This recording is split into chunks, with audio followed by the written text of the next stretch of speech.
যে আপনার বাংলাদেশের মানে ছেলে আছে, সে আর কি আমারই ফ্রেন্ড। আমিও খুলনাতে থাকি, ও আপনার খুলনাতে থাকে। ছোটোবেলায় আমরা একসাথে এজ লেভেল খেলেছিলাম। না, 5 উইকেট পাইলে সবারই ভালো লাগে, আমারও ভালো লাগতেছে। সব থেকে বড় কথা যে আমাদের টিম জিতছি, এটাই সব থেকে বড় কথা।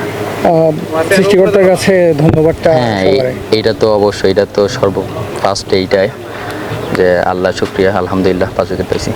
দেশে যখন ছিল তখন আমরা একসাথে এজ লেভেল খেলতাম। ও আর কি তখন অনেক ওভার রেটেড প্লেয়ার ছিল তখন।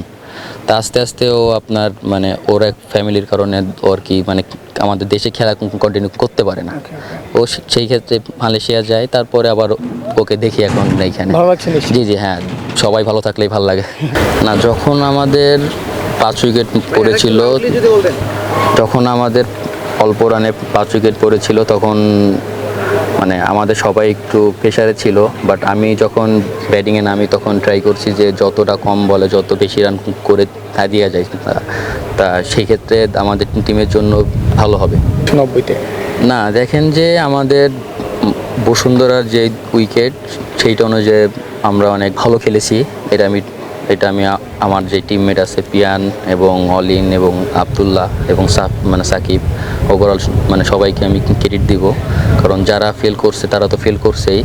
এই পিয়ান এবং আবদুল্লাহ বেশি ভালো খেলছে, লাস্টে যায় আমি হয়তো একটু ফিনিশ করেছি এটা। আচ্ছা ভাই, ওয়েদার কন্ডিশনটা নিয়ে কি বলতে চান? দেখা যাচ্ছে যে ওয়েদার কখনো বৃষ্টি, কখনো হচ্ছে মেঘ, আবার রোদ, তো এই জিনিসটা কি হচ্ছে, আপনাদের কোনো সুবিধা দিয়েছে কিনা? না না ভাই, আপনি দিন শেষে ভাই আমাদের এই যে ওয়েদার তো আমাদের হাতে নেই। এখন আমাদের হাতে আছে যে মাঠে খেলা, এখন আমরা সেটাই করেছি। এখন ওয়েদার যখন আসছে খারাপ হয়েছে বা ভালো হয়েছে, এটা তো পুরো আল্লাহর হাতে। আচ্ছা, একটা সেঞ্চুরি মিস হইলো বাংলাদেশে। ইনিংসের পরে কি কথাবার্তা হয়েছে কারোর সাথে? কি মন খারাপ করছো? না, সবারই আপনার মন খারাপ থাকে যে 100 মিস করছে, কারণ 100 বারবার হয় না। তা যেহেতু 100 মিস করছে, সেহেতু আমরা সবাই ওর সাথে কথা বলছি যে হার্ড লাক, সমস্যা নেই, নেক্সট টাইম আবার হবে ইনশাল্লাহ।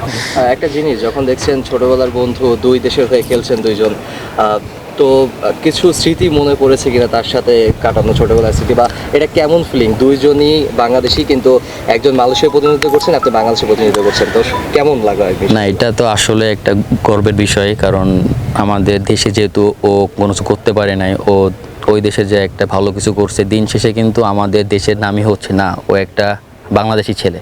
তা সেই ক্ষেত্রে আমার অনেক ভালো লাগতেছে। আচ্ছা, আপনি বললেন আপনি তার ফ্রেন্ড, ছোটবেলা আপনারা একসঙ্গে খেলেছেন, এজ লেভেলে খেলেছেন, তার নারী নক্ষত্র মোটামুটি আপনার জানার কথা। মাঠে যখন থাকেন স্লেজিং হয় কিনা ওইসব? স্লেজিং তো অবশ্যই হয়, কারণ সাকিব তো আজকে খেলে নাই, ও একটু ইনজুরির কারণে খেলে নাই। এখন যদি আসে নেক্সট টাইম তখন দেখা যাবে।